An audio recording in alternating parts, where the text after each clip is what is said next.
നമസ്കാരം. ഹരിയാനയിൽ Congress തരംഗമെന്ന് exit poll ഫലങ്ങൾ. India today, times now, republic, matrix, Dainik Bhaskar survey ഫലങ്ങൾ കോൺഗ്രസിന്റെ ശക്തമായ തിരിച്ചുവരവ് പ്രവചിക്കുമ്പോൾ ഹാട്രിക് പ്രതീക്ഷ ബിജെപി കനത്ത തിരിച്ചടി നേരിടുമെന്നും സർവേ ഫലങ്ങൾ സൂചിപ്പിക്കുന്നു. ജമ്മുകാശ്മീരിൽ നാഷണൽ കോൺഫറൻസ് കോൺഗ്രസ് സഖ്യം കൂടുതൽ സീറ്റുകൾ നേടുമെന്നാണ് മിക്ക സർവേകളും പ്രവചിക്കുന്നത്. പീപ്പിൾസ് പൾസും ടൈംസ് നവും കശ്മീരിൽ കേവല ഭൂരിപക്ഷം നേടി കോൺഗ്രസ് നാഷണൽ കോൺഫറൻസ് സഖ്യം അധികാരത്തിലെത്തുമെന്ന് പ്രവചിക്കുന്നു. ഏറ്റവും ഒടുവിൽ വരുന്ന എക്സിറ്റ് പോൾ ഫലങ്ങളുടെ വിവരങ്ങളുമായി MG മിഥുൻ നമുക്കൊപ്പം ചേരുകയാണ്. മിഥുൻ, രണ്ടിടത്തും കോൺഗ്രസ് എന്ന നിലയിലായിരുന്നു ഇതുവരെ വന്ന ഫലങ്ങൾ. വ്യത്യസ്തമായ ഏതെങ്കിലും തരത്തിലുള്ള സൂചനകളുണ്ടോ? എന്താണ് ഏറ്റവും ഒടുവിലത്തെ ചിത്രം?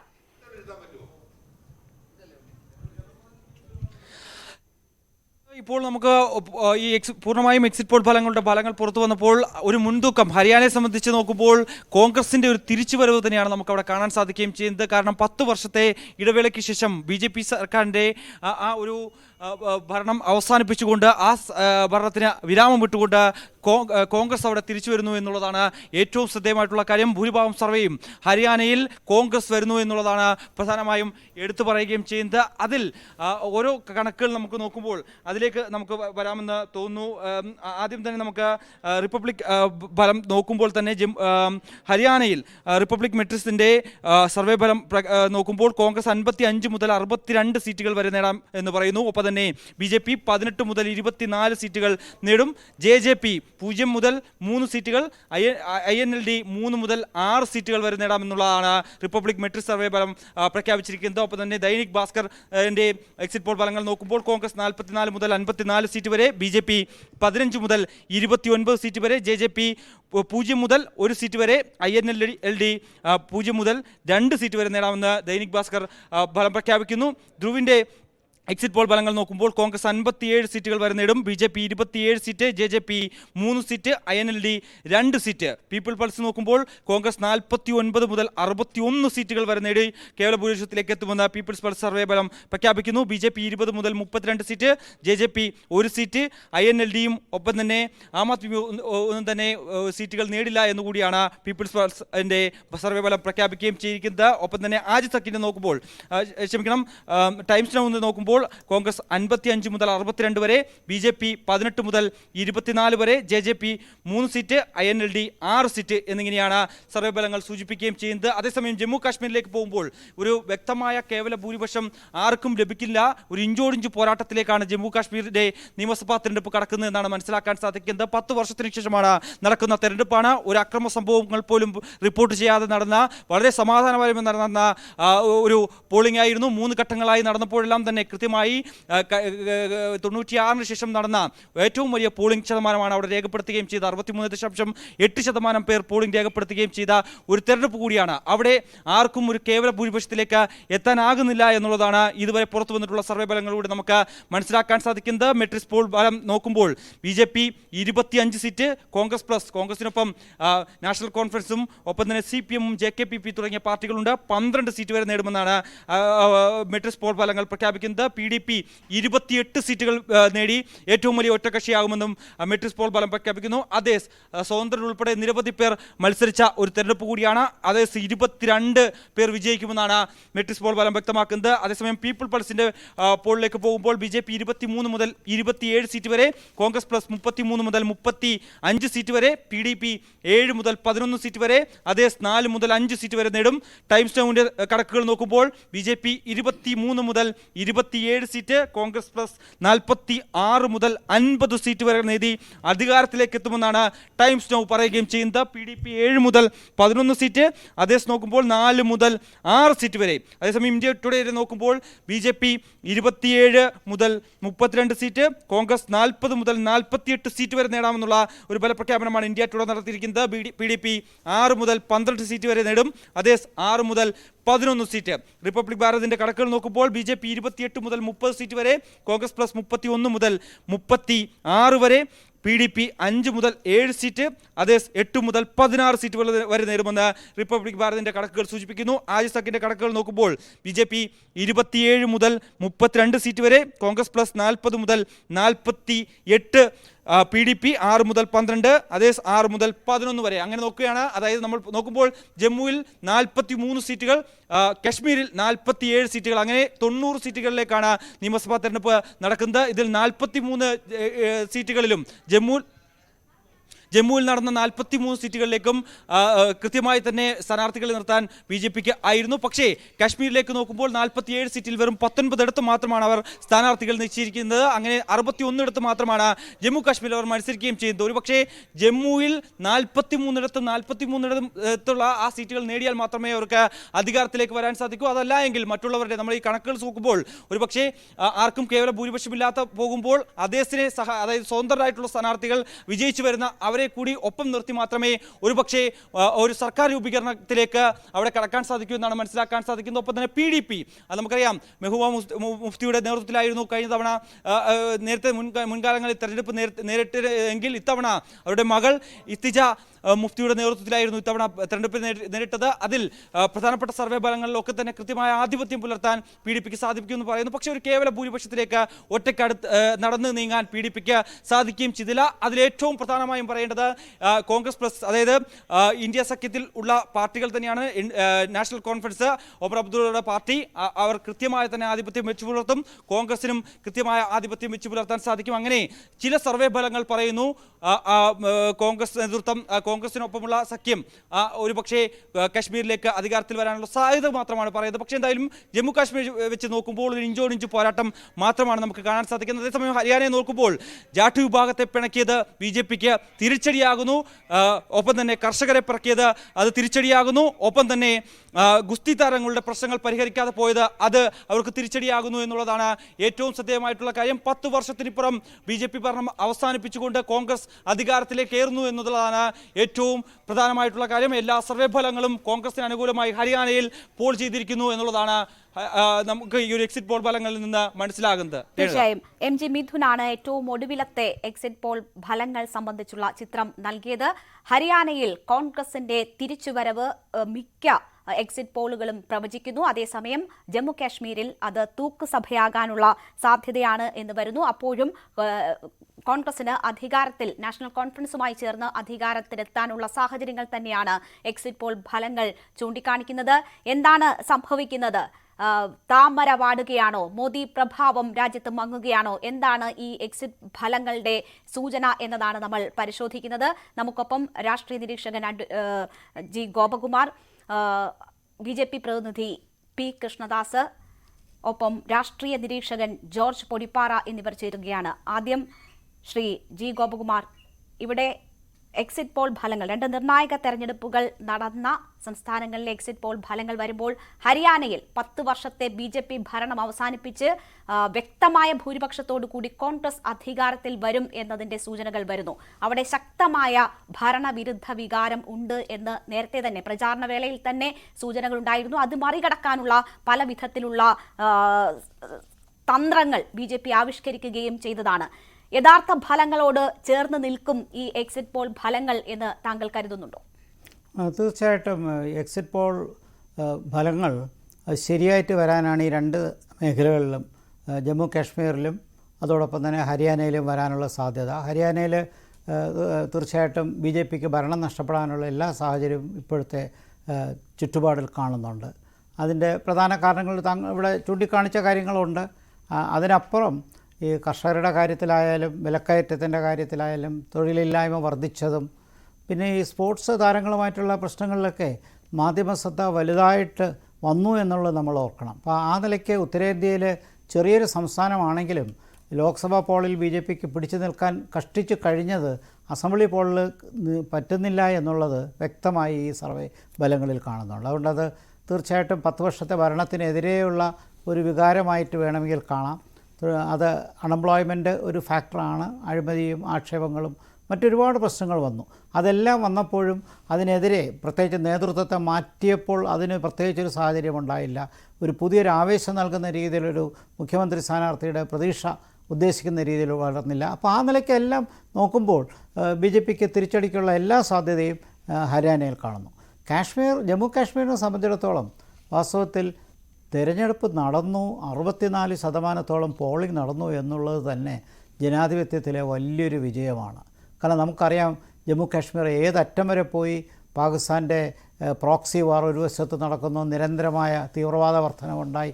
അവിടെ ജമ്മു കാശ്മീരിൻ്റെ 370 വകുപ്പിനെ എടുത്തു കളയുകയും സ്പെഷ്യൽ സ്റ്റാറ്റസ് മാറ്റുകയും 370 വകുപ്പ് ഡൈല്യൂട്ട് ചെയ്യുകയൊക്കെ ചെയ്തതിന് ശേഷം അവിടെ ഒരു സമാധാനപരമായ തിരഞ്ഞെടുപ്പ് നടന്നു എന്നുള്ളത് വാസ്തവത്തിൽ അത് കേന്ദ്ര ഗവൺമെൻറ് സന്തോഷിക്കാവുന്നൊരു കാര്യമാണ്.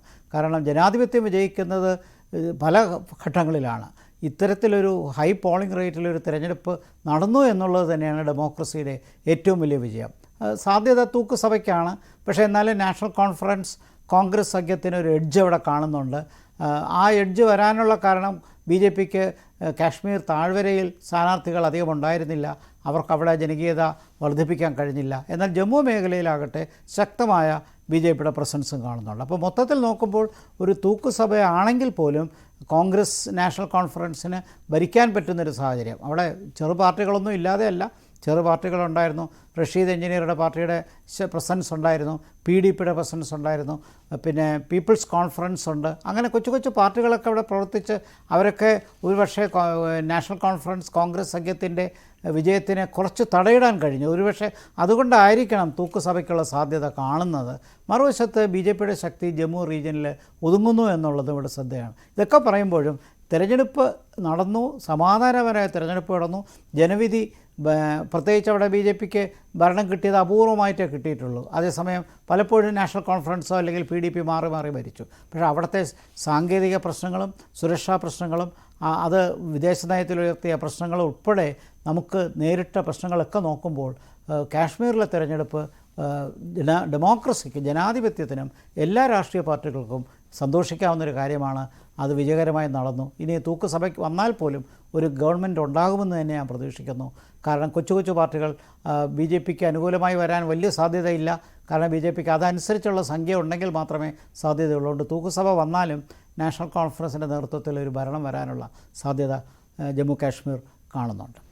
തീർച്ചയായും. ശ്രീ ജോർജ് പൊടിപ്പാറ, ഇവിടെ പീപ്പിൾസ് പൾസും ടൈംസ് നവും ഒപ്പം ധ്രുവ് റിസർച്ചും ഒക്കെ ഏതാണ്ട് 2 സീറ്റുകൾ നേടിക്കൊണ്ട് കോൺഗ്രസ് ഹരിയാനയിൽ അധികാരത്തിൽ വരുമെന്ന സൂചനകൾ തന്നെയാണ് നൽകുന്നത്. അതോടൊപ്പം തന്നെ ഈ ജമ്മു കാശ്മീരിലാണെങ്കിൽ കോൺഗ്രസ് നാഷണൽ കോൺഫറൻസ് സഖ്യം വരുമെന്ന് ഒട്ടുമിക്ക പ്രമുഖ സർവേ ഫലങ്ങളും സൂചിപ്പിക്കുകയാണ്.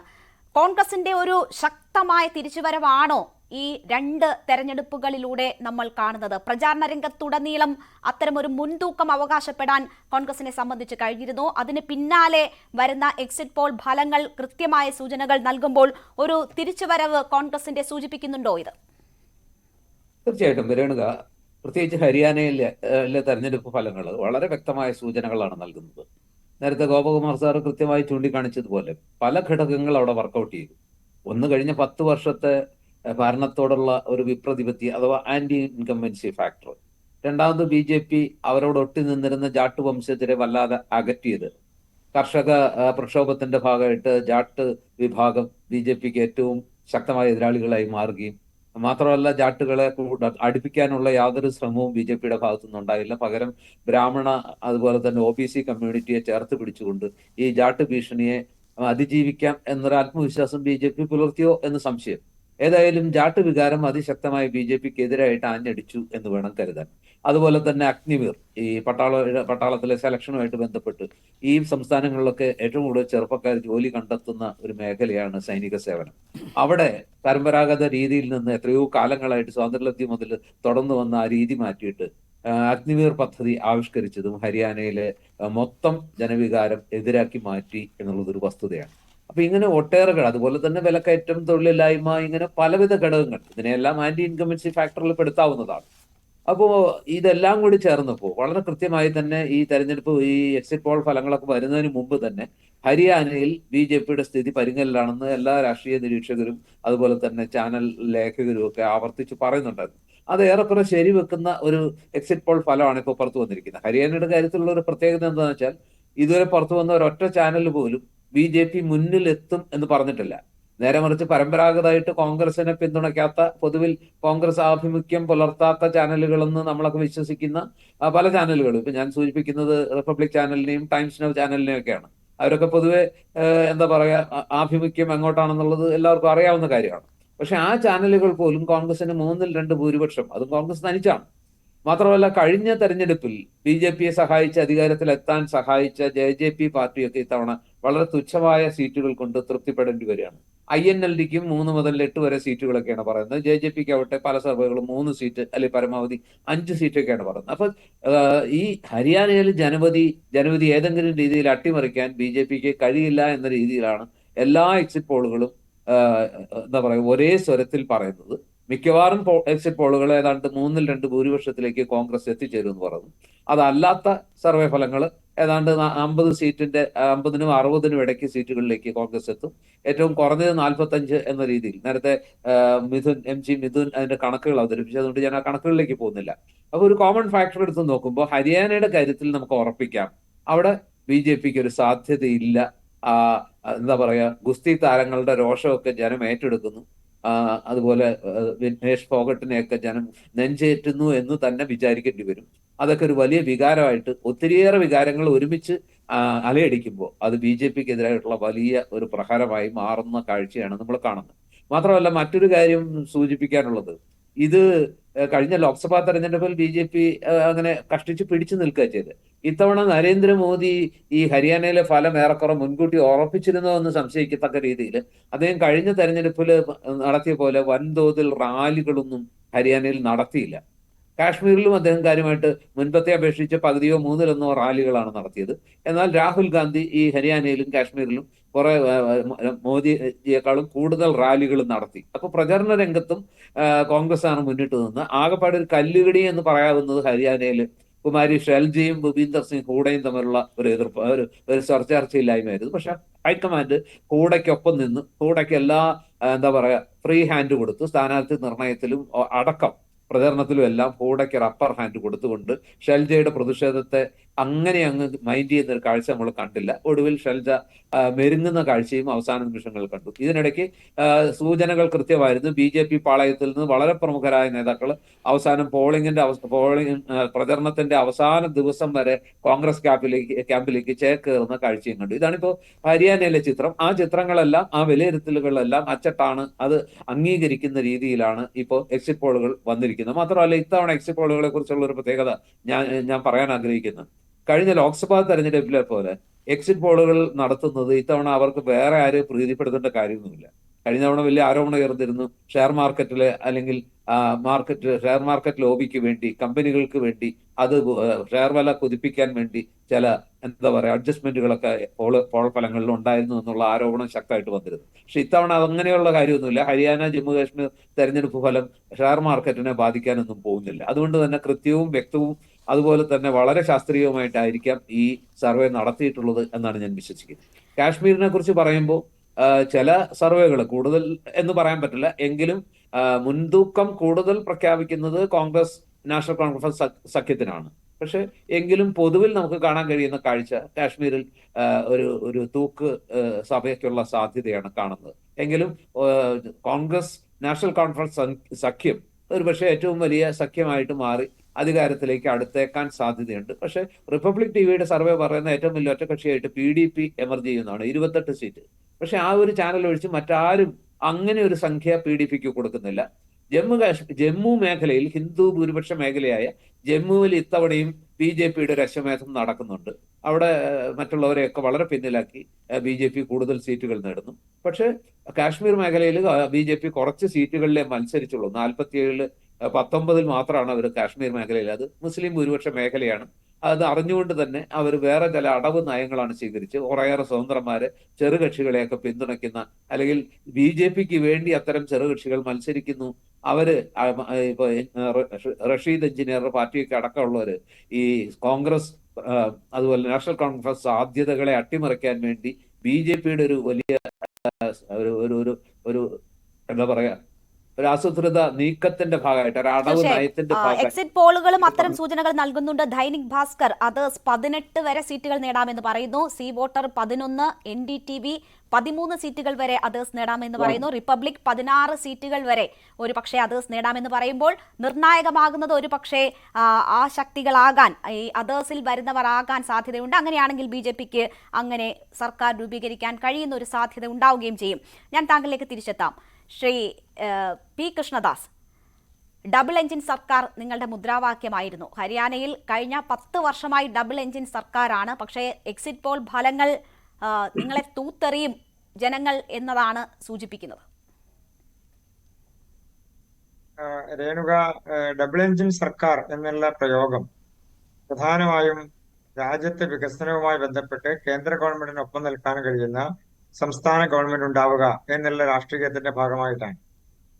അതൊരു പ്രയോഗത്തിന്റെയും കൂടി ഭാഗമാണ്. അത് സ്വാഭാവികമായും ഒരു രാഷ്ട്രീയപരമായ വിജയം ഏതൊരു പൊളിറ്റിക്കൽ പാർട്ടിയെ സംബന്ധിച്ചും സംസ്ഥാന തലങ്ങളിൽ ലഭിക്കുന്നതിന് വേണ്ട ഊർജം നൽകാൻ കഴിയുന്ന ഒരു മുദ്രാവാക്യത്തിന്റെ ഭാഗം കൂടിയാണ്. അത് BJP എടുക്കുന്നതിലോ അത് ജനങ്ങളിൽ പ്രചരിപ്പിക്കുന്നതുമായി ചിന്തിക്കാൻ ജനങ്ങളെ പ്രേരിപ്പിക്കുന്നതിലോ യാതൊരു തെറ്റും കാണേണ്ടതില്ല. മറ്റൊരു വിഷയം അങ്ങ് സൂചിപ്പിച്ചത് ഈ ഹരിയാനയിലെ തെരഞ്ഞെടുപ്പ് ഫലവുമായി ബന്ധപ്പെട്ടാണ്. 2014 വരെയുള്ള രാഷ്ട്രീയം ഹരിയാനയുടേത് BJPയുമായി വലിയ രാഷ്ട്രീയ ബന്ധമില്ലാത്തൊരു രാഷ്ട്രീയ കാലാവസ്ഥ നിലനിന്നിരുന്ന സംസ്ഥാനമാണ് ഹരിയാന. ഏതാണ്ട് 35-40 വർഷക്കാലം കോൺഗ്രസ് തുടർച്ചയായി ഭരിക്കുകയോ അതല്ലെങ്കിൽ ദേവിലാലിന്റെ അടക്കമുള്ള പാർട്ടികൾ ഭരിക്കുകയോ അവരോടൊപ്പം ചേർന്ന് ഭരിക്കുകയോ ഒക്കെ ചെയ്യുന്ന ഒരു കാലഘട്ടം നിലനിന്നിരുന്ന സംസ്ഥാനമാണ് ഹരിയാന. 2014 വരെ, അതിന് മുൻപുള്ള ഏകദേശം 2005 മുതൽ 2014 വരെയുള്ള ഒരു 10 വർഷക്കാലത്തിനുള്ളിൽ BJPക്ക് ചെറിയ തോതിൽ 8 സീറ്റ്, 10 സീറ്റ്, അങ്ങനെ ചെറിയ തോതിലുള്ള സീറ്റുകൾ BJPക്ക് ലഭിക്കുന്ന സാഹചര്യങ്ങൾ ഉണ്ടായിട്ടുണ്ട്. 2014 എത്തിയപ്പോൾ സ്വാഭാവികമായും അത്രയും കാലം ഉണ്ടായിരുന്ന സർക്കാരുകളെ മാറ്റിക്കൊണ്ട്, പ്രത്യേകിച്ച് 10 വർഷക്കാലം തുടർച്ചയായി ഉണ്ടായിരുന്ന കോൺഗ്രസ് സർക്കാരിനെ മാറ്റിക്കൊണ്ട് ജനങ്ങൾ BJPക്ക് അനുകൂലമായി വലിയ തരത്തിൽ പിന്തുണ പ്രഖ്യാപിക്കുകയും BJP അധികാരത്തിൽ വരാനുള്ള സാഹചര്യം ഉണ്ടായി. പക്ഷേ 2019 എത്തിയപ്പോഴേക്കും BJPക്ക് ഉണ്ടായിരുന്ന വോട്ടിംഗ് പെർസെന്റേജിൽ കുറച്ച് കൂടുതൽ ഉണ്ടായെങ്കിലും സീറ്റുകളുടെ എണ്ണത്തിൽ കുറവുണ്ടാവുകയും JJP അടക്കമുള്ള പാർട്ടികൾ ഒപ്പം ചേർത്തുകൊണ്ട് ഒരു സർക്കാർ ഉണ്ടാക്കാൻ കഴിയുകയും ചെയ്യുന്ന സാഹചര്യത്തിലേക്കാണ് മാറിയത്. അപ്പൊ BJPക്ക് ഹരിയാന എന്ന് പറയുന്നത് ഒരു 100% ഉറപ്പുള്ള ഒരു സംസ്ഥാനമായി ഒരു കാലഘട്ടത്തിലും നേരത്തെ ഉണ്ടായിരുന്നില്ല. രാഷ്ട്രീയ കാലാവസ്ഥ അങ്ങനെ തന്നെയാണ് ഹരിയാനയുടേത്. നിലവിലെ സാഹചര്യത്തിൽ നിരവധി വിഷയങ്ങൾ ഹരിയാനയുമായി ബന്ധപ്പെട്ടുകൊണ്ട് തെറ്റായ രീതിയിൽ BJPക്ക് എതിരായി പ്രചരിപ്പിക്കുന്ന സാഹചര്യം ഉണ്ടായിട്ടുണ്ട്. അത് കർഷക സമരത്തിന്റെ കാര്യത്തിലാണെങ്കിലും മറ്റ് കായിക താരങ്ങളുമായി ബന്ധപ്പെട്ടുകൊണ്ടുള്ള വിഷയത്തിലാണെങ്കിലും ഒക്കെ നേരത്തെ ശ്രീ ജോർജ് സൂചിപ്പിച്ചതുപോലെ അഗ്നിവീർ അടക്കമുള്ള അല്ലെങ്കിൽ സൈന്യവുമായി ബന്ധപ്പെട്ടുകൊണ്ടുള്ള വിഷയങ്ങളിലൊക്കെ ആ മേഖല, രാജസ്ഥാൻ മേഖല, ഹരിയാന എന്നൊക്കെ പറയുന്നത് ആ തരത്തിലുള്ള വിഷയങ്ങൾക്ക് വൈകാരികമായ ഒരു നിലപാട് സ്വീകരിക്കുന്ന ജനങ്ങളുള്ള മേഖലയാണ്. അപ്പൊ സ്വാഭാവികമായും അതെല്ലാം ഒരു ജനകീയ വിഷയം എന്നുള്ള നിലക്ക് പ്രതിഫലിച്ചിട്ടുണ്ടാകും. പക്ഷെ അതിനർത്ഥം BJPക്ക് രാഷ്ട്രീയപരമായ അടിത്തറക്ക് എന്തെങ്കിലും വ്യത്യാസമുണ്ടായി എന്നുള്ളതല്ല. കാരണം വോട്ടിംഗ് പെർസെന്റേജ് കഴിഞ്ഞ തവണയും അതിന് മുൻപുള്ള തവണയും നോക്കിയാലും ഇപ്പോൾ വന്നുകൊണ്ടിരിക്കുന്ന ഏതാണ്ട് വോട്ടിംഗ് പെർസെന്റേജിന്റെ രീതി വെച്ച് നോക്കിയാലും വലിയ തരത്തിലുള്ള ഒരു വ്യതിയാനം ജനപിന്തുണയുടെ കാര്യത്തിൽ BJPക്ക് കുറയാനുള്ള സാധ്യത കുറവാണ്. പക്ഷെ അതേസമയം തന്നെ വോട്ടിന്റെ കാര്യത്തിൽ ഏതെങ്കിലും തരത്തിൽ വ്യത്യാസങ്ങൾ ഉണ്ടാകുമോ എന്നുള്ളത്, കഴിഞ്ഞ തവണ ഹരിയാനയിലെ വോട്ടിംഗ് പെർസെന്റേജ് 68%-ലധികമാണ്. ഈ തവണ ഇപ്പോഴത്തെ നമുക്കറിയാവുന്ന വിവരം അനുസരിച്ച് ഏകദേശം 62% എത്തി നിൽക്കുന്നു, 61-61.5% എത്തി നിൽക്കുന്നു എന്നുള്ളതാണ്. സ്വാഭാവികമായി അതിന്റെ അന്തിമ കണക്കുകൾ വരുമ്പോൾ കുറച്ചുകൂടി വ്യത്യാസങ്ങൾ ഉണ്ടാകും.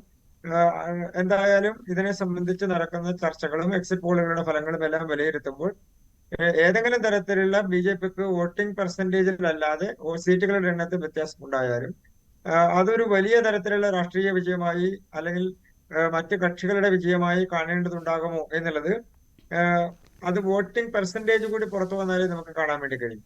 സ്വാഭാവികമായും ഉണ്ടാകുന്ന ഒരു പരിണിത ഫലമായിട്ട് ഒരു രാഷ്ട്രീയപരമായിട്ടുള്ള റിസൾട്ട് എന്ന് പറയുന്നത് MLA-മാരുടെ എണ്ണം തന്നെയാണ്, അല്ലെങ്കിൽ ജയിച്ചു വരുന്ന സീറ്റുകളുടെ എണ്ണം തന്നെയാണ്. അതിൽ യാതൊരു തർക്കവുമില്ല. പക്ഷെ ആ സർക്കാർ മാറ്റപ്പെടുന്നു അല്ലെങ്കിൽ മാറാൻ പോകുന്നു എന്നൊക്കെ ഉള്ളത് നമുക്ക് റിസൾട്ട് വന്നാൽ മാത്രമേ പൂർണ്ണമായും കാണാൻ കഴിയൂ. ജമ്മു കാശ്മീരിനെ സംബന്ധിച്ച് വളരെ കാലങ്ങളായി അവിടെ നിലനിന്നിരുന്ന ഒരു രാഷ്ട്രീയ കാലാവസ്ഥക്കും മാനസിക സ്ഥിതിക്കും മാറ്റം വന്നിരിക്കുന്നു എന്നുള്ളതാണ്. ബഹുമാനപ്പെട്ട ശ്രീ ഗോപകുമാർ സൂചിപ്പിച്ചത് അത് തന്നെയാണ്. ദേശീയ തലത്തിലും അന്തർദേശീയ തലത്തിലും കാശ്മീരിനെതിരായി കാശ്മീർ ജനതയുമായി ബന്ധപ്പെട്ടുകൊണ്ട് നാളുവത് വരെ ഉണ്ടായിരുന്ന ഒരു ധാരണയ്ക്ക് മാറ്റം വന്നിരിക്കുന്നു. 20%, 25% താഴെ മാത്രം വോട്ടിംഗ് പെർസെന്റേജ് നിലനിന്നിരുന്നു. അത് ദേശീയ തലത്തിലുള്ള തെരഞ്ഞെടുപ്പുകൾ നടക്കുമ്പോൾ പോലും ആ തരത്തിൽ നിലനിന്നിരുന്ന ഒരു സാഹചര്യത്തിൽ നിന്ന് മാറി വലിയ തോതിൽ ആളുകൾ നമ്മൾ മനസ്സിലാക്കുന്നതിന് 60% മേലെ പോളിംഗ് വരുന്നു എന്നുള്ളതാണ്. ഇപ്പൊ വലിയ തരത്തിൽ പോളിംഗ് കൂട്ടാൻ കഴിയുന്ന ജനാധിപത്യ പ്രക്രിയയിലേക്ക് ജനങ്ങൾക്ക് പങ്കെടുക്കാൻ കഴിയുന്ന ഒരു സ്ഥിതി കാശ്മീർ മേഖലയിൽ ഉണ്ടാകുന്നു. അത് ജനാധിപത്യത്തിന്റെ വിജയം എന്നുള്ളതിനേക്കാൾ അപ്പുറത്ത് കാശ്മീരിലെ ജനങ്ങൾ അവരുടെ ചിന്തക്കും അവരുടെ ഇച്ഛാശക്തിക്കും അനുസരിച്ച് സ്വതന്ത്രമായി ചിന്തിക്കാൻ കഴിയുന്ന ഒരു ജനാധിപത്യ സംവിധാനത്തിലേക്ക് മടങ്ങുന്നു. ആരുടെയെങ്കിലും ഭീഷണിയില്ലാതെ, ഏതെങ്കിലും സംഘടനകളുടെ തോക്കൻ മുനയിലല്ലാതെ, ഭീകരവാദ പ്രവർത്തനത്തിന്റെ പിന്നിൽ ഒളിച്ചിരിക്കേണ്ട സാഹചര്യമില്ലാതെ സ്വതന്ത്രമായി ധൈര്യമായി ജനാധിപത്യത്തിന്റെ ഭാഗമായി മാറാൻ കഴിയുന്ന ഒരു സ്ഥിതിയിലേക്ക് താഴ്വര മാറുന്നു എന്നുള്ളത് വലിയ ആശ ഉണ്ടാക്കുന്ന ഒരു കാര്യമാണ്. BJP അവിടെ തീർച്ചയായും അവർ എത്രത്തോളം ആ സീറ്റ് നിലയിൽ വോട്ട് ചെയ്തത് ആർക്ക് വേണ്ടി, എന്താണ് ആ ജനഹിതം എന്നത് നമുക്ക് ഇന്നത്തെ സൂചനകൾ അനുസരിച്ച് കോൺഗ്രസിനും നാഷണൽ കോൺഫറൻസിനും സാധ്യത എന്നതാണ് കൂടുതലായും വരുന്നത്. അതേസമയം ഇഞ്ചോടിഞ്ചായിരിക്കുന്നു എന്ന സാധ്യതകൾ പ്രവചിക്കുന്ന സർവേ ഫലങ്ങളുമുണ്ട്. എന്തായാലും താങ്കൾ കൂടുതൽ യാഥാർത്ഥ്യ ബോധത്തോടു കൂടി തന്നെ എക്സിറ്റ് പോൾ ഫലങ്ങളെ സമീപിച്ചു എന്നാണ് ഞാൻ കരുതുന്നത്. എക്സിറ്റ് പോൾ ഫലങ്ങളല്ലേ എന്ന് പറഞ്ഞ് തള്ളിക്കളയുന്ന പതിവ് പല്ലവിയിൽ നിന്ന് മാറി അതിനെ യാഥാർത്ഥ്യ ബോധത്തോടെ ഉൾക്കൊണ്ടു എന്ന് തന്നെ തോന്നുന്നു. ഞാൻ താങ്കളിലേക്കും മറ്റ് അതിഥികളിലേക്കും തിരിച്ചെത്താം ചെറിയൊരു ഇടവേളയ്ക്ക് ശേഷം.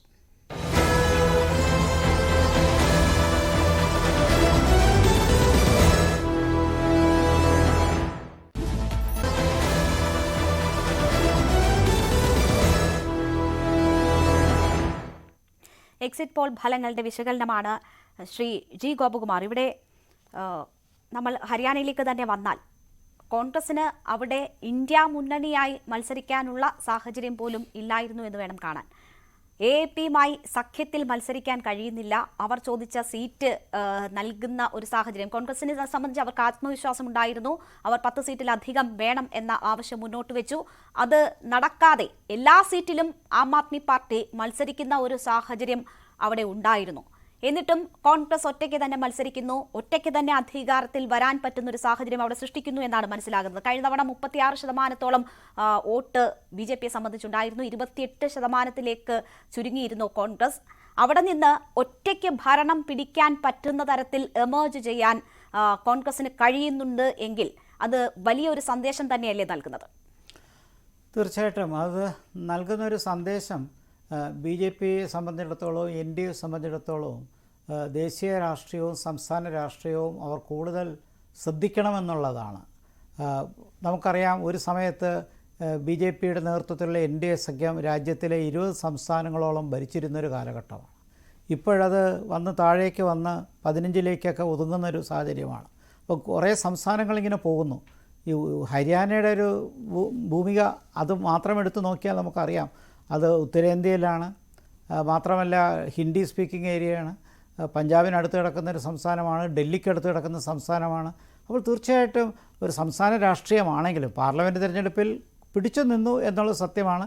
കാരണം പാർലമെൻറ്റ് തിരഞ്ഞെടുപ്പിൽ എപ്പോഴും പ്രധാനമന്ത്രിക്കും രാജ്യത്തിൻ്റെ ഭരണസ്ഥിരതയ്ക്കും ഒക്കെ ജനങ്ങൾ പ്രാധാന്യം നൽകുന്ന ഒരു സാഹചര്യമുണ്ട്. പക്ഷേ സംസ്ഥാന രാഷ്ട്രീയം അങ്ങനെ അല്ല എന്നുള്ളത് നമ്മൾ മനസ്സിലാക്കണം. അത് തീർച്ചയായിട്ടും ഹരിയാനയിൽ റിഫ്ലക്റ്റ് ചെയ്തു. അപ്പോൾ ആം ആദ്മി പാർട്ടി ഇന്ത്യ സഖ്യത്തിൻ്റെ പിന്തുണ ഇല്ലാതെ തനിച്ച് കോൺഗ്രസ്സിന് നിൽക്കാൻ ഒരുപക്ഷെ ആവേശം നൽകിയത്, ആത്മവിശ്വാസം നൽകിയത് 10 വർഷത്തെ BJP ഭരണത്തിനെതിരായ ഭരണവിരുദ്ധ വികാരമുണ്ടാകുമെന്നും വിവാദ വിഷയങ്ങളായ ഇവിടെ ചൂണ്ടിക്കാണിച്ച അഗ്നിവീർ, അതോടൊപ്പം വർദ്ധിച്ചു വരുന്ന തൊഴിലില്ലായ്മ, അഴിമതി ആരോപണങ്ങൾ, നേതൃത്വത്തിനെതിരെയുള്ള പ്രശ്നങ്ങൾ, പിന്നെ ഹരിയാനയുടെ പരമ്പരാഗതമായൊരു സംസ്കാരമുണ്ടല്ലോ, കൂറുമാറ്റം രാഷ്ട്രീയത്തിൽ കയറാം സംസ്കാരം.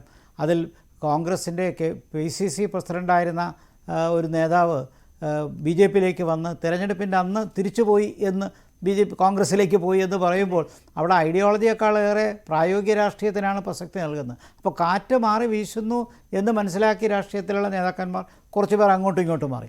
ആം ആദ്മി പാർട്ടിയെ സംബന്ധിച്ചിടത്തോളം വിമതശല്യവും രണ്ട് മുന്നണികളെ സംബന്ധിച്ചും കടുത്ത വിമതശല്യം ഉൾപ്പെടെ അവർ നേരിട്ടിരുന്നു. അതെ, അതാണ് ഞാൻ പറഞ്ഞത്. വിമതശല്യം, അതോടൊപ്പം കൂറുമാറ്റം, ഇതൊക്കെ നിയമം കൊണ്ടുവന്ന് കുറച്ച് നിയന്ത്രണം കൊണ്ടുവന്നെങ്കിൽ പോലും അടിസ്ഥാനപരമായിട്ട് അവിടുത്തെ ആ ഡിഫെക്ഷൻ കൾച്ചർ, ഗ്രൂപ്പിസമൊക്കെ ഹരിയാനയിൽ നന്നായിട്ടുണ്ട്. പക്ഷേ ഇവിടെ BJPക്ക് ഒരു പക്ഷേ പറ്റിയൊരു പ്രശ്നം എന്ന് പറയുന്നത് ഒരു വശത്ത് ഒരു ശക്തമായൊരു നേതൃത്വത്തെ നൽകാൻ കഴിഞ്ഞില്ല.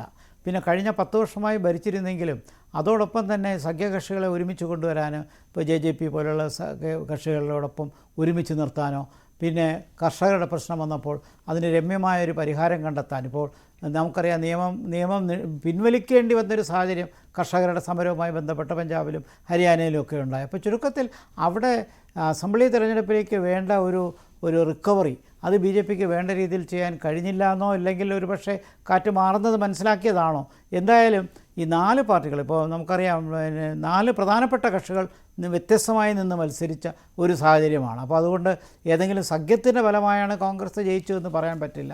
ഭരണവിരുദ്ധ വികാരം തന്നെ അടിസ്ഥാനപരമായിട്ടുള്ള ഒരു വിലക്കയറ്റം, തൊഴിലില്ലായ്മ. ഇപ്പോൾ നമ്മുടെ രാജ്യത്ത് സാമ്പത്തികമായിട്ട് നമ്മൾ വളരുന്നുണ്ടെങ്കിലും ഒരു ജോബ്ലെസ് ഗ്രോത്താണ് ഈ രാജ്യത്ത് കാണുന്നത്. അതായത് വളർച്ചയുണ്ട് പക്ഷേ തൊഴിലവസരം നൽകുന്നില്ല.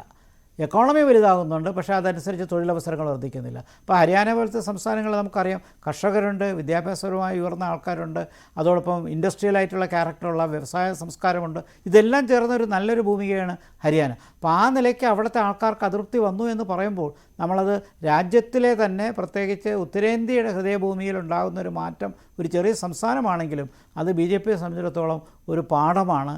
അത് ആ നിലയ്ക്ക് അത് BJP കാണുക തന്നെ ചെയ്യണം. അതല്ലെങ്കിൽ കൂടുതൽ തിരിച്ചടി BJPക്ക് മറ്റ് മേഖലയിൽ നിന്നുണ്ടാകും. അതാണ് ഒരു വശത്ത് കാണുന്നത്. മറുവശത്ത് ആം ആദ്മി പാർട്ടി ലോക്സഭാ തിരഞ്ഞെടുപ്പിൽ മുൻകാലങ്ങളിൽ ഒരു പ്രസക്തി കാണിച്ചിട്ടുണ്ടെങ്കിലും അസംബ്ലി തിരഞ്ഞെടുപ്പിൽ അവർക്ക് അത്രത്തോളമുള്ള വേരോട്ടമില്ല. മാത്രമല്ല കഴിഞ്ഞ കുറേ കാലമായിട്ട് ആം ആദ്മി പാർട്ടിക്കെതിരെ ഉണ്ടായ ആരോപണങ്ങൾ, അഴിമതി ആരോപണങ്ങൾ, നേതാക്കന്മാർ ജയിലിൽ പോയതും ക്രെഡിബിലിറ്റി, വിശ്വാസ്യത ആം ആദ്മി പാർട്ടിയെക്കുറിച്ച് നഷ്ടപ്പെട്ടു. അത് ലോക്സഭാ തെരഞ്ഞെടുപ്പിൽ ഡൽഹിയിൽ തന്നെ 7 സീറ്റും BJP കൊണ്ടുപോയി എന്നുള്ളതാണ്. അതേസമയം പഞ്ചാബിലും ഹരിയാനയിലൊക്കെ കുറച്ച് വേരോട്ടമുള്ളൊരു സംസ്ഥാനമാണ്, പഞ്ചാബിൽ ഭരിക്കുകയും ചെയ്യുന്നുണ്ട്. പക്ഷേ ഹരിയാനയിൽ അതനുസരിച്ചുള്ള ശക്തിയില്ല. അതുകൊണ്ട് കോൺഗ്രസ് ചെയ്ത ഒരു കണക്കിന് കറക്റ്റായിട്ടുള്ളൊരു മെത്തേഡാണ്. തനിച്ച് നിന്ന് മത്സരിക്കാൻ ആഗ്രഹിച്ചു, അതുപോലെ തന്നെ നിൽക്കുന്നത്. അപ്പോൾ റിസ്ക് എടുത്ത് കോൺഗ്രസ് ആ നിലയ്ക്കൊരു നിലപാടെടുത്തത് അതെനിക്ക് തോന്നുന്നു കോൺഗ്രസിന് അത് ഗുണം ചെയ്യുന്നു എന്നുള്ളതാണ്. ആം ആദ്മി പാർട്ടി ആ നിലയ്ക്ക് ഹരിയാനയിൽ ഒരു ശക്തിയേ അല്ല. പഞ്ചാബിൽ അതിനെക്കുറിച്ച് നമുക്ക് അങ്ങനെ പറയാൻ പറ്റില്ല. പക്ഷേ ആം ആദ്മി പാർട്ടി ഒരു ദേശീയ പാർട്ടിയാണ് സാങ്കേതികപരമായിട്ട് എങ്കിൽ പോലും കുറച്ച് മേഖലകളിൽ മാത്രം ഒതുങ്ങി നിൽക്കുന്ന ഒരു കൊച്ചു പാർട്ടിയായിട്ടാണ് ശരിക്കും കാണുന്നത്. അപ്പോൾ അതുകൊണ്ട് കോൺഗ്രസ് ആ നിലയ്ക്ക് എടുത്തൊരു രാഷ്ട്രീയ നിലപാട് അത് ആ തന്ത്രം ക്ലിക്ക് ചെയ്തു എന്ന് വേണം മനസ്സിലാക്കാൻ. തീർച്ചയായും ഒരുപക്ഷെ ഒരു തിരിച്ചടിയായിരുന്നുവെങ്കിൽ ആ രീതിയിൽ ക്രൂശിക്കപ്പെടുന്ന ഒരു സാഹചര്യവും ഉണ്ടായേനെ. പലതവണ ഈ സഖ്യ രൂപീകരണങ്ങളിൽ കോൺഗ്രസിന് അത്തരത്തിലുള്ള കുറ്റപ്പെടുത്തലുകൾ കേൾക്കേണ്ടി വന്നതാണ്. പക്ഷേ ഇവിടെ ആ തീരുമാനം ദേശീയ തലത്തിൽ നമുക്കറിയാമല്ലോ, ഇന്ത്യ സഖ്യം നമ്മൾ ഉദ്ദേശിക്കുന്ന രീതിയിൽ ഒരു കൺസോളിഡേറ്റഡ് ഫോഴ്സ് അല്ല. കഴിഞ്ഞ ലോക്സഭാ തെരഞ്ഞെടുപ്പിൽ തന്നെ കണ്ടതാണ്. ആ നിലയ്ക്കൊരു ശക്തമായൊരു മുന്നണി സമ്പ്രദായവും ഘടനയും ഇന്ത്യ മുന്നണിക്കില്ല. ഇപ്പോൾ പഞ്ചാബിലോ കാശ്മീർ കണ്ടില്ലേ, അവിടെ വ്യത്യസ്തമായിട്ടല്ലേ നിന്നത്. അപ്പോൾ അത് ദേശീയ തെരഞ്ഞെടുപ്പിലുള്ള സീറ്റ് അഡ്ജസ്റ്റ്മെൻ്റ് ഒന്നും സംസ്ഥാന തലങ്ങളിൽ നടക്കില്ല. അതുകൊണ്ട് തന്നെ ഇന്ത്യ സഖ്യം പ്രാദേശിക തലത്തിൽ വരുമ്പോൾ ഒരു വ്യത്യസ്ത സ്വഭാവമാണ് കാണുന്നത്. അപ്പോൾ കേരളം തന്നെ എടുക്കാം. കേരളത്തിൽ പോലും ഏത് സംസ്ഥാനം എടുത്താലും ഇന്ത്യ മുന്നണിയുടെ ഘടനയിൽ നമ്മൾ ഉദ്ദേശിക്കുന്ന ഒരു കൺസോളിഡേഷൻ ഇല്ല എന്നുള്ളതാണ് വസ്തുത. തീർച്ചയായും ശ്രീ ജോർജ് പൊടിപ്പാറ, തീർച്ചയായും കോൺഗ്രസിനുണ്ടാകുന്ന ഈ മുൻതൂക്കം ഉണ്ടാവുകയാണെങ്കിൽ, ഈ എക്സിറ്റ് പോൾ ഫലങ്ങൾ കൃത്യമാവുകയാണെങ്കിൽ കോൺഗ്രസിനുണ്ടാകുന്ന മുൻതൂക്കം ഇന്ത്യ മുന്നണിയെ സംബന്ധിച്ചും അതൊരു ശക്തിപ്പെടുത്തൽ തന്നെ ആകുമെന്ന കാര്യത്തിൽ തർക്കമില്ല. ഇനി മഹാരാഷ്ട്ര, ഛത്തീസ്ഗഡ് തെരഞ്ഞെടുപ്പ് വരുന്നു, അടുത്ത വർഷം ബീഹാർ തെരഞ്ഞെടുപ്പിലേക്കൊക്കെ പോകുന്ന ഒരു സാഹചര്യത്തിൽ അത് ഒരു പുത്തൻ ഊർജ്ജം തന്നെ നൽകും. അതോടൊപ്പം തന്നെ നമ്മൾ നോക്കുകയാണെങ്കിൽ ഈ ഹരിയാന, ജമ്മു കാശ്മീർ തെരഞ്ഞെടുപ്പുകളിൽ മുന്നിൽ നിന്ന് നയിച്ചത് രാഹുൽ ഗാന്ധിയാണ്. അവിടെ മോദി പ്രഭാവത്തെ പോലും കവച്ചു വെക്കുന്ന തരത്തിൽ റാലികളിൽ രാഹുൽ പെർഫോം ചെയ്യുന്നു, അല്ലെങ്കിൽ അത്യധ്വാനം നടത്തുന്നതൊക്കെ നമ്മൾ കണ്ടതാണ്. അങ്ങനെ രാഹുൽ ഇന്ത്യ മുന്നണിയുടെ ലീഡറായി ഉയർത്തപ്പെട്ട് പ്രതിപക്ഷ നേതാവ് സ്ഥാനത്തെത്തി അങ്ങനെ മുന്നിൽ നിന്ന് നയിക്കുന്ന തെരഞ്ഞെടുപ്പിൽ കോൺഗ്രസിന് സ്വന്തം നിലയിൽ തന്നെ നേട്ടമുണ്ടാക്കാൻ കഴിഞ്ഞാൽ അത് രാഹുൽ എന്ന രാഷ്ട്രീയ നേതാവിനും ഇന്ത്യ മുന്നണിക്കും നൽകുന്ന ഊർജം എത്രമാത്രമായിരിക്കും? രേണുകയുടെ നിരീക്ഷണം വളരെ കറക്റ്റായിട്ടുള്ള ഒരു രാഷ്ട്രീയ നിരീക്ഷണമാണത്. ഈ തെരഞ്ഞെടുപ്പിൽ ഹരിയാനയിൽ എന്ത് സംഭവിക്കുന്നു, കാശ്മീരിൽ എന്ത് സംഭവിക്കുന്നു എന്നതിനപ്പുറത്തേക്ക് ഈ 2 സംസ്ഥാനങ്ങളിലെയും ഫലം ആത്യന്തികമായിട്ട് ഇന്ത്യൻ രാഷ്ട്രീയത്തിന്റെ ദിശ നിർണ്ണയിക്കുന്നതാണ്. കാരണം ഹരിയാന പോലുള്ള ഒരു സംസ്ഥാനത്ത്, അതും നേരത്തെ ഗോപകുമാർ സാർ ചൂണ്ടിക്കാണിച്ചതുപോലെ തലസ്ഥാന നഗരിയോട് ഏറ്റവും അടുത്ത് കിടക്കുന്ന സംസ്ഥാനം, അവിടെ 10 വർഷമായിട്ട് BJP ഭരിക്കുകയാണ്. ആ BJP ഭരണത്തിന് അന്ത്യം കുറിച്ചുകൊണ്ട് അവിടെ കോൺഗ്രസ് അധികാരത്തിലെത്തുമ്പോൾ അതും ഇന്ത്യ മുന്നണി അല്ലാതെ കോൺഗ്രസ് ഒറ്റയ്ക്ക് മത്സരിച്ച് AAPയുടെ വെല്ലുവിളിയും അതുപോലെ JJPയുടെ വെല്ലുവിളിയും അങ്ങനെ ഒരുപാട് കക്ഷികൾ, അവിടുത്തെ കക്ഷികളെല്ലാം ഇങ്ങനെ ഒറ്റതിരിഞ്ഞ് മത്സരിച്ചിട്ട് കോൺഗ്രസ് ഒറ്റയ്ക്ക് അവിടെ 3-2 ഭൂരിപക്ഷം അല്ലെങ്കിൽ തമ്പിങ് മെജോറിറ്റി നേടുക എന്ന് പറഞ്ഞാൽ അത് സൃഷ്ടിക്കുന്ന ആ ഒരു ഇമ്പാക്ട് കേവലം ഹരിയാനയിൽ മാത്രം ഒതുങ്ങുന്നതല്ല. അത് നരേന്ദ്രമോദി എന്ന് പറയുന്ന അജയ്യനായ നേതാവിന് ആ ഒരു അദൃശ്യതയ്ക്ക് അല്ലെങ്കിൽ അജയ്യതയ്ക്കും അദ്ദേഹം നാളിതുവരെ നടത്തിക്കൊണ്ടുവന്ന അശ്വമേധത്തിനും എതിരായിട്ടുള്ള വലിയ ഒരു പ്രതിരോധമായിട്ട് നമ്മൾ കാണേണ്ടി വരും. എന്ന് പറഞ്ഞാൽ ഞാൻ പറയുന്നത്, വരാനിരിക്കുന്ന ഇന്ത്യൻ രാഷ്ട്രീയത്തിൽ ഒരുപക്ഷെ NDA സഖ്യത്തെക്കാൾ ഇന്ത്യ സഖ്യം കൂടുതൽ ജനങ്ങൾക്ക് സ്വീകാര്യമാകുന്ന ഒരു നിലയിലേക്ക് കാര്യങ്ങൾ എത്തിക്കൂടായികയില്ല. ലോക്സഭാ തെരഞ്ഞെടുപ്പിൽ അതിന്റെ സൂചനകൾ നമ്മൾ കണ്ടു ചിലയിടത്ത്, പക്ഷെ പരക്കെ അത് പ്രകടമായില്ല. പക്ഷെ ഇപ്പോൾ ഹരിയാനയിലും ജമ്മു കാശ്മീരിലും ഇന്ത്യ സഖ്യം അല്ലെങ്കിൽ കോൺഗ്രസ് ഹരിയാനയിൽ തനിച്ചും അവിടെ കോൺഗ്രസും അതുപോലെ തന്നെ നാഷണൽ കോൺഫറൻസ് സഖ്യം ഭൂരിപക്ഷം നേടി അധികാരത്തിൽ വന്നാൽ അത് BJPയെ സംബന്ധിച്ചിടത്തോളം വലിയ ഒരു താക്കീതായിരിക്കും. അത് ഇന്ത്യൻ രാഷ്ട്രീയത്തിൽ ഒരുപക്ഷെ പുതിയൊരു നേതൃത്വത്തിന്റെ ഉയർത്തെഴുന്നേൽപ്പ് കൂടി ആയിക്കൂടായില്ല. കാരണം നമ്മൾ ആലോചിക്കണം, ഉടനെ തന്നെ തെരഞ്ഞെടുപ്പ് നടക്കാൻ പോകുന്നത് ഇന്ത്യയുടെ സാമ്പത്തിക തലസ്ഥാനമായിട്ടുള്ള മഹാരാഷ്ട്രയിലാണ്. അവിടെ വളരെ ശക്തമായ മത്സരമാണ്. 2 മുന്നണികൾ, ഷിൻഡെ ശിവസേന BJP സഖ്യം ഒരുമിച്ച് മറുവശത്ത് NCPയും കോൺഗ്രസും അതുപോലെ തന്നെ ശിവസേനയും. അപ്പൊ ഇങ്ങനെ വരുമ്പോ ഈ വളരെ തുല്യ ശക്തികൾ തമ്മിലുള്ള ഒരു പോരാട്ടത്തിൽ ആയിരിക്കും മഹാരാഷ്ട്രയിൽ കളവൊരുങ്ങുക. അവിടെ ഈ പറഞ്ഞ രീതിയിൽ BJPയും അതുപോലെ തന്നെ NDA സഖ്യത്തെയും അട്ടിമറിക്കാൻ കോൺഗ്രസിനും ഇന്ത്യ സഖ്യത്തിനും കഴിഞ്ഞാൽ അത് വരാനിരിക്കുന്ന രാഷ്ട്രീയത്തിന്റെ കൃത്യമായ ചൂണ്ടുപലകയാവും. തൊട്ടു പിന്നാലെ ജാർഖണ്ഡിൽ തെരഞ്ഞെടുപ്പ് വരുന്നു, 1 വർഷത്തിനപ്പുറം ബീഹാറിലും തെരഞ്ഞെടുപ്പ് വരുന്നു. ഇതെല്ലാം ഈ ബീഹാറൊന്നും BJPയെ സംബന്ധിച്ചിടത്തോളം ഒട്ടും സുരക്ഷിതമല്ല. അവിടെ നിതീഷ് കുമാറിന്റെ ആ ഒരു അധികാരം ഉറപ്പിക്കാനുള്ള ഒരു കസേര കളിയുടെ ഭാഗമായിട്ടാണ് BJP അവിടെ അധികാരത്തിലെത്തുന്നതും ലോക്സഭാ തെരഞ്ഞെടുപ്പിൽ അടക്കം വിജയിച്ചതും ഒക്കെ. പക്ഷെ എപ്പോഴും നിതീഷ് കുമാറിന് അങ്ങനെ നിതീഷ് എവിടെ ഉണ്ടാകുമെന്ന കാര്യത്തിൽ ഇനിയും സംശയമുണ്ട്. തീർച്ചയായിട്ടും സംശയം ഉണ്ടാകും. ആദ്യം മഹാസഖ്യത്തിന്റെ അല്ലെങ്കിൽ ഇന്ത്യ സഖ്യത്തിന്റെ നായകത്വത്തിലേക്ക് വരുമെന്ന് വരെ കരുതിയ ആളാണ്. പക്ഷെ അവസാനം അദ്ദേഹം ഒരു ട്രഫീസ് കളിച്ച് അപ്പുറത്ത് തന്നെ നിന്നു. അതിന്റെ നേട്ടം BJPക്ക് ബീഹാറിൽ ഒരു നിതീഷ് കുമാർ ഇപ്പുറത്തേക്ക് വന്നിരുന്നെങ്കിൽ ഇന്ന് ഇന്ത്യ ഭരിക്കുന്നത് ഒരുപക്ഷെ ഇന്ത്യ സഖ്യം ആയേനെ എന്ന് കരുതുന്ന ഒരാളാണ് ഞാൻ. ഏതായാലും സംഭവിച്ചില്ല, NDA ഭരിക്കുന്നു. ഏതായാലും വരുന്ന കാലം നമ്മൾ കാണുന്ന പോലെയുള്ള അല്ലെങ്കിൽ ഇതുവരെയുള്ള ഒരു കാലമല്ല. BJPയുടെ ആ ഒരു മധുവിധു കാലമൊക്കെ തീരുകയാണ്. ഇനി കടുത്ത പോരാട്ടത്തിന്റെ നാളുകളാണ്. ഇന്ത്യ സഖ്യം അതില് രാഹുൽ ഗാന്ധി അതിന്റെ നായക സ്ഥാനം അരക്കിട്ടുറപ്പിക്കുന്നു. ഇനി അദ്ദേഹത്തിന്റെ നേതൃത്വത്തിൽ അദ്ദേഹത്തിന്റെ ആ ഒരു പുതിയ ശൈലിയിൽ, അല്ലെങ്കിൽ ഇപ്പം തന്നെ നമുക്കറിയാം ഹരിയാനയിലും ജമ്മു കാശ്മീരിലും ഒക്കെ ഏറ്റവും കൂടുതൽ റാലികളിൽ പങ്കെടുത്ത അതാണ്. ശരിക്കും പറഞ്ഞ നാഷണൽ കോൺഫറൻസിന് അഭിപ്രായ വ്യത്യാസം പോലും ഉണ്ടായിരുന്നു.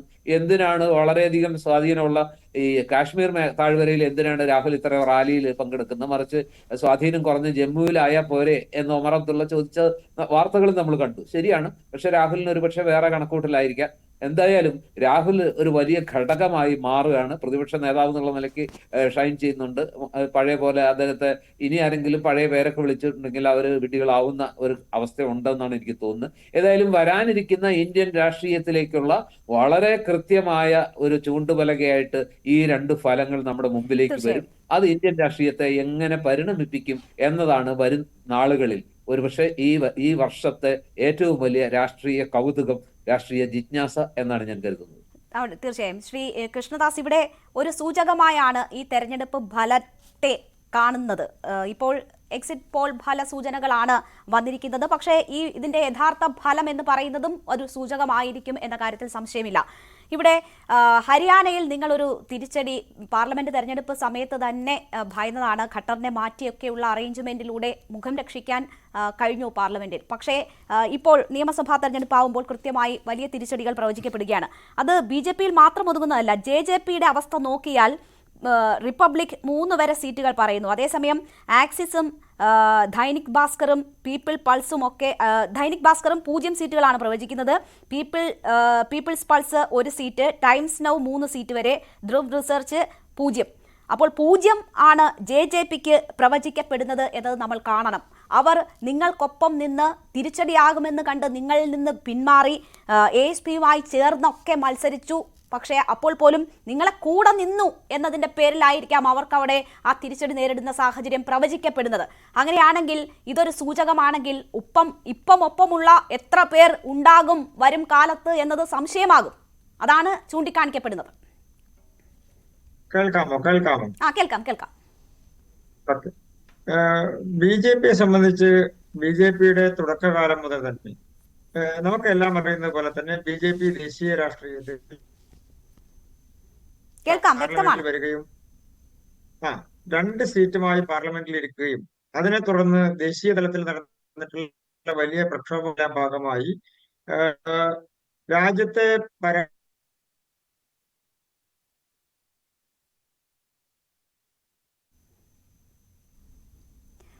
സാങ്കേതിക പ്രശ്നം ഉണ്ട് എന്നാണ് തോന്നുന്നത്.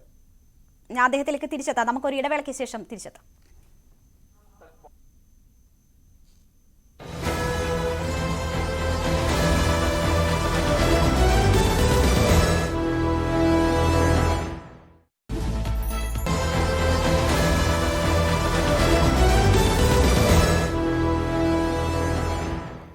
വീണ്ടും ചർച്ചയിലേക്ക്. ശ്രീ കൃഷ്ണദാസ്, താങ്കളുടെ ഭാഗം വിശദീകരിക്കുകയായിരുന്നു. തുടരാം. ഞാൻ എന്തോ ഡിസ്റ്റർബൻസ് വന്നതാണ്. BJPയെ സംബന്ധിച്ച് ദേശീയ തലത്തിൽ ആ തരത്തിലുള്ള ഒരു ആശങ്കയും ഞങ്ങൾക്കില്ല. ശ്രീ ജോർജ് സാറിന്റെ നിരീക്ഷണം അത് അദ്ദേഹത്തിന്റെ രാഷ്ട്രീയ നിരീക്ഷണത്തിന്റെ ഭാഗമായി മാത്രമേ കാണാൻ വേണ്ടി കഴിയൂ. ദേശീയ തലത്തിൽ BJPയെ സംബന്ധിച്ച് എപ്പോഴെങ്കിലും ഒരു സെറ്റ് ബാക്ക് ഉണ്ടായി എന്ന് ഞങ്ങൾക്ക് തോന്നുന്ന സമയത്തോ, ഇനി അതല്ല രാഷ്ട്രീയപരമായി ഏതെങ്കിലും തരത്തിൽ പരാജയങ്ങൾ ഉണ്ടാകുന്ന സമയത്തോ അതിൽ നിന്ന് ഊർജ്ജം ഉൾക്കൊണ്ടുകൊണ്ട് മുന്നോട്ട് പോകുന്ന ഒരു പാർട്ടിയാണ് BJP. ഇപ്പൊ ഹരിയാനയിലെ തെരഞ്ഞെടുപ്പിനെ സംബന്ധിച്ച് സീറ്റുകളുടെ എണ്ണം, അത് തന്നെയാണ് ഞാൻ തുടക്കത്തിൽ തന്നെ സൂചിപ്പിച്ചത്, സീറ്റുകളുടെ എണ്ണത്തെക്കാൾ അപ്പുറത്ത് ജനകീയ അടിത്തറയിൽ ഒരു വ്യത്യാസവും BJPക്ക് ഉണ്ടാകുമെന്ന് വിശ്വസിക്കുന്ന ഒരാളല്ല ഞാൻ. മറ്റൊന്ന്, കാശ്മീരിനെ സംബന്ധിച്ച് നമ്മൾ എപ്പോഴും കാണുന്നത് രാഷ്ട്രീയപരമായി BJPക്ക് കാശ്മീരിൽ ഉണ്ടായിട്ടുള്ള വിജയം എന്ന് പറയുന്നത് അവിടെ ഒരു സംസ്ഥാനത്തെ സുതാര്യമായി തെരഞ്ഞെടുപ്പ് നടത്താൻ കഴിഞ്ഞു എന്നുള്ളതാണ്. മറ്റൊന്ന്, അവിടുത്തെ റിസൾട്ടുകൾ ഇപ്പോൾ സൂചിപ്പിക്കുന്നതനുസരിച്ചിട്ടാണെങ്കിൽ BJPക്ക് രാഷ്ട്രീയപരമായ ഒരു വലിയ പിന്തുണ ജനങ്ങളിൽ നിന്ന് കിട്ടിയിട്ടുണ്ട് എന്നുള്ളതാണ് ഇപ്പോ എക്സിറ്റ് പോളുകളുടെ ഫലത്തിന്റെ അടിസ്ഥാനത്തിൽ. ഹരിയാനയെ സംബന്ധിച്ച് ദേശീയ തലത്തിൽ ഉണ്ടാകാൻ പോകുന്ന ഒരു വലിയ ചൂണ്ടുപലകയാണ് എന്നുള്ള വിലയിരുത്തൽ എത്രത്തോളം ശരിയാകും എന്നുള്ളത് വരും കാലങ്ങളിലേ അത് തെളിയിക്കപ്പെടാൻ വേണ്ടി കഴിയും. ഇപ്പോ കഴിഞ്ഞ പാർലമെന്റ് തെരഞ്ഞെടുപ്പിൽ BJPക്ക് ഏറ്റവും കൂടുതൽ സീറ്റുകൾ നഷ്ടപ്പെട്ടു എന്ന് പറയുന്ന ഒരു സംസ്ഥാനം ഉത്തർപ്രദേശാണ്. മറ്റ് പല സംസ്ഥാനങ്ങളിലും BJPക്ക് അത്ര വലിയ തോതിലുള്ള സീറ്റുകളുടെ പരാജയം ഉണ്ടായില്ല. ഉത്തർപ്രദേശിലാണ് ഞങ്ങൾക്ക് രാഷ്ട്രീയപരമായി സീറ്റുകൾ നഷ്ടപ്പെടുന്ന സാഹചര്യം ഉണ്ടായത്. അവിടെ വോട്ടിംഗ് പെർസെന്റേജിലല്ല മാറ്റം ഉണ്ടായത്, സീറ്റുകളുടെ എണ്ണത്തിലാണ്. അപ്പൊ BJPക്ക് ഒരു പാൻ ഇന്ത്യ സെക്ടറിൽ നോക്കിക്കഴിഞ്ഞാൽ BJPയെ സംബന്ധിച്ച് വോട്ടിംഗ് പെർസെന്റേജിലുള്ള മാറ്റം, ജനകീയ അടിത്തറയിലുള്ള മാറ്റങ്ങളെല്ലാം ഉണ്ടാകുന്നത് മറ്റ് രാഷ്ട്രീയ പാർട്ടികൾ BJPക്കെതിരായി ഒരുമിച്ച് നിൽക്കുന്ന ഒരു രാഷ്ട്രീയ സാഹചര്യം ഉണ്ടായാൽ BJPക്ക് സീറ്റുകളുടെ എണ്ണം കുറയുന്നുണ്ട് എന്നുള്ളത് ഒരു രാഷ്ട്രീയ യാഥാർത്ഥ്യമാണ്, സാഹചര്യമാണ്. ആ സാഹചര്യത്തെ എങ്ങനെ മുന്നോട്ട് കൊണ്ടുപോകണം, എങ്ങനെ അതിനെ തരണം ചെയ്യണം എന്നുള്ളത് മറ്റൊരു രാഷ്ട്രീയ സമസ്യയാണ്. അതിന്റെ നമ്മുടെ ചർച്ചയുടെ ഭാഗവുമല്ല. പക്ഷെ ഹരിയാനയിൽ ഏതെങ്കിലും തരത്തിലുള്ള ഒരു രാഷ്ട്രീയ മാറ്റം ഉണ്ടാകുന്നു എന്നുള്ളത് ഒരു ദേശീയ തലത്തിലുള്ള രാഷ്ട്രീയത്തിന്റെ മാറ്റത്തെയും സൂചിപ്പിക്കാൻ വേണ്ടി പോകുന്നില്ല.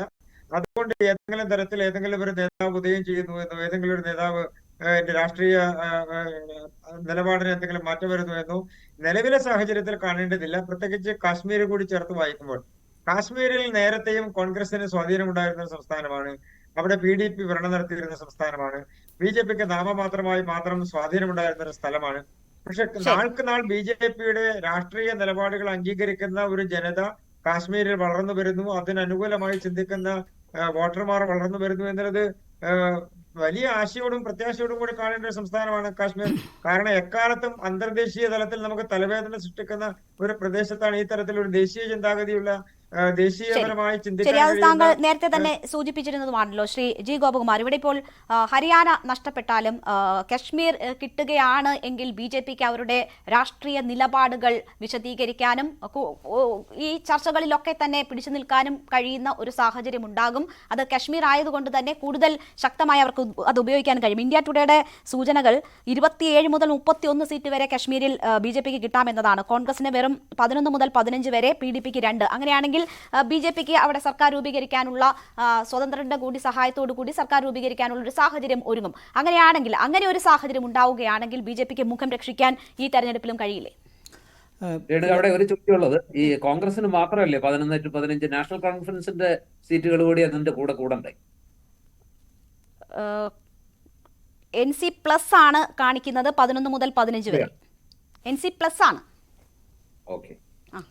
ഇവിടെ ഇപ്പോൾ കാശ്മീരിനെ സംബന്ധിച്ചിടത്തോളം ഒരു യൂണിയൻ ടെറിട്ടറി ആയിട്ട് മാറിയതിന് ശേഷം അവിടുത്തെ ജനങ്ങളുടെ നിലപാടിൽ ഒത്തിരി മാറ്റങ്ങളുണ്ടായിട്ടുണ്ട്. അതിപ്പോൾ അവിടെ കല്ലെറി നിർത്തി എന്നുള്ളത് മാത്രമല്ല, ജനങ്ങൾക്ക് ജനാധിപത്യ സംവിധാനത്തിലോട് വിശ്വാസം വന്നു എന്നുള്ളതാണ്. അതുമാത്രം വാസ്തവത്തിൽ ജനാധിപത്യത്തിൻ്റെ ഒരു വലിയ വിജയമാണ്. തിരഞ്ഞെടുപ്പ് അവിടെ നടത്താൻ കഴിഞ്ഞതിൽ തീർച്ചയായിട്ടും അതിൽ കോടതി ഇടപെടലുകൾ വളരെ നിർണായകമായിരുന്നു. അല്ല, എന്നാലും ഈ ഇലക്ഷൻ മുന്നോട്ട് പോകുവാനെങ്കിൽ രാഷ്ട്രീയ ഇച്ഛാശക്തി ഇലക്ഷൻ കമ്മീഷൻ ഉൾപ്പെടെ വേണമല്ലോ. അപ്പോൾ ആ നിലയ്ക്ക് അത് നടന്നത് നിസ്സാര കാര്യമല്ല. പാകിസ്ഥാൻ്റെ ശല്യമുണ്ട്, തീവ്രവാദികളുടെ ശല്യമുണ്ട്, ബാക്കി പ്രശ്നങ്ങൾ ഒത്തിരിയുണ്ട്, പുതിയ പുതിയ തീവ്രവാദ ഗ്രൂപ്പുകൾ വരുന്നുണ്ട്. അപ്പോൾ അങ്ങനെയൊക്കെ വരുന്നൊരു സാഹചര്യത്തിൽ അവിടെ ഒരു തിരഞ്ഞെടുപ്പ് നടത്തി 64% പോളിംഗ് വന്നു എന്നുള്ളത് തീർച്ചയായിട്ടും ജനാധിപത്യത്തിൻ്റെ ഒരു വലിയൊരു വിജയം തന്നെയാണ്. പിന്നെ ഇവിടെ BJP യോടെ ഭരിക്കുമോ ഇല്ലെങ്കിൽ മുന്നണിയായിട്ട് വരുമോ എന്നുള്ളത് വാസ്തവത്തിൽ എൻ്റെ അഭിപ്രായത്തിൽ അത് സെക്കൻഡറിയാണ്. കാരണം ഇലക്ഷൻ സ്മൂത്തായിട്ട് നടന്നു എന്നും സമാധാനപരമായൊരു വിധി വന്നു എന്നുള്ളതാണ് അതിൽ പ്രധാനമായിട്ട് വരുന്നത്. വാസ്തവത്തിൽ അവിടുത്തെ ഒരു സാഹചര്യം വെച്ച് നോക്കുമ്പോൾ BJPക്ക് ജയിക്കാൻ സാധ്യത കുറവാണ്. അതിൻ്റെ കാരണം പറഞ്ഞുതരാം. ഇലക്ഷൻ നടന്നു, ജമ്മു റീജിയനിൽ ശക്തമായ BJP പ്രസൻസ് ഉണ്ട്, നമുക്ക് നന്നായിട്ടറിയാം.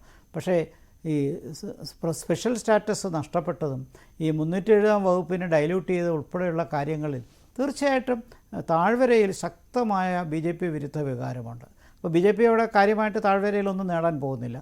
കൊച്ചു കൊച്ചു കക്ഷികൾ കൂടി ഒരുമിച്ച് വന്ന് ബാക്കിയുള്ള ജമ്മു റീജിയനിലെ സീറ്റുകൾ കൂടെ കൂട്ടിച്ചേർത്ത് 46 വരുമോ? എനിക്ക് തോന്നുന്നില്ല. ഞാൻ എൻ്റെ ഒരു അസസ്മെൻറ്റിൽ അത് വരാനുള്ള സാധ്യത കുറവാണ്. പക്ഷേ ജമ്മു റീജിയനിൽ BJPയുടെ പ്രസൻസ് ശക്തമായിരിക്കും. അപ്പോൾ തൂക്കുസഭ ആണെങ്കിൽ പോലും ഭരിക്കാൻ സാധ്യത നാഷണൽ കോൺഫറൻസ്, കോൺഗ്രസ്, മറ്റ് സഖ്യകക്ഷികൾക്കാണ്. അതുകൊണ്ടാണ് ഞാൻ പറഞ്ഞത്, ഇത് എത്രയോ കാലത്തിന് ശേഷം വന്ന ആ ഒരു ഡെമോക്രാറ്റിക് പ്രോസസ്സിൽ ഇത്രത്തോളം വിശ്വാസം വന്നു. പ്രത്യേകിച്ച് ഇപ്പോൾ പലതരത്തിലുള്ള ചെറു കക്ഷികൾ തനിച്ച് മത്സരിച്ച് ഈ BJP വിരുദ്ധ ഗ്രൂപ്പിലേക്കും പോയില്ല.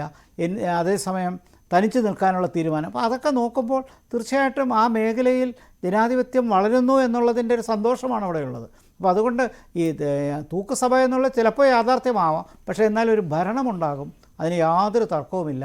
കാരണം അതിനുള്ളൊരു തീരുമാനം ജനങ്ങളുടെ ഇടയിലുണ്ട്. പിന്നെ ഇത് കഴിഞ്ഞ് ഇലക്ഷൻ കഴിഞ്ഞ് ഇനി എന്താണ് അടുത്ത നടപടി എന്നുള്ളതാണ്. അവിടെ അത് ഒരു കാര്യം കൂടെ പറഞ്ഞ് അവസാനിപ്പിക്കാം. അവിടെ 370 വകുപ്പിൻ്റെ ആ ഒരു വകുപ്പ് ഇപ്പോഴും ഭരണഘടനയിലുണ്ടെങ്കിലും അത് ഡൈല്യൂട്ട് ചെയ്ത് നിർത്തിയിരിക്കുന്നു. പക്ഷേ പഴയ സംസ്ഥാന പദവി ജമ്മു കാശ്മീരിന് ലഭിക്കണമെങ്കിൽ അവിടുത്തെ ജനങ്ങൾക്ക് മനസ്സിലായ ഒരു കാര്യമുണ്ട്, എത്രത്തോളം പ്രശ്നങ്ങൾ പാകിസ്ഥാനിൽ നിന്ന് മറ്റ് മേഖലയിൽ നിന്നുണ്ടെങ്കിലും തീവ്രവാദികളുടെ ശല്യമുണ്ടെങ്കിലും സമാധാനം വന്നാലേ അവിടെ സംസ്ഥാനം ഉണ്ടാവുകയുള്ളൂ എന്നുള്ളതാണ്. അതാണ് ഈ തിരഞ്ഞെടുപ്പ് നൽകുന്ന മറ്റൊരു സന്ദേശം. തീർച്ചയായും അങ്ങനെയാണെങ്കിൽ ജനങ്ങൾ എന്താണ് വിധി എഴുതിയിരിക്കുന്നതെന്ന് അറിയാൻ കാത്തു നിൽക്കാം. ഒമർ അബ്ദുള്ള പറഞ്ഞിരിക്കുന്നത് ചാനൽ ചർച്ചകളോ സമൂഹ മാധ്യമങ്ങളിലെ നോയ്സുകളോ ഒന്നും ശ്രദ്ധിക്കുന്നില്ല, 8-ാം തീയതിക്ക് വേണ്ടി കാത്തിരിക്കുന്നു, ഇതൊക്കെ വെറും ടൈം പാസ് എന്നതാണ്. കാത്തിരിക്കാം. ഒരുപക്ഷെ ഈ ഫലസൂചനകൾ സത്യമാണ് എങ്കിൽ മുഖ്യമന്ത്രി സ്ഥാനത്തേക്ക് പോകേണ്ടുന്ന വ്യക്തിയാണ്. അതിൻ്റെ ഒരു ആത്മവിശ്വാസമാണോ ആ മെസ്സേജിൽ ഉള്ളത് എന്നത് കാത്തിരുന്ന് തന്നെ കാണാം. വളരെ നന്ദി ചർച്ചയിൽ പങ്കെടുത്തതിന് Shri G Gopakumar, Shri George Podippara, advocate P Krishnadas.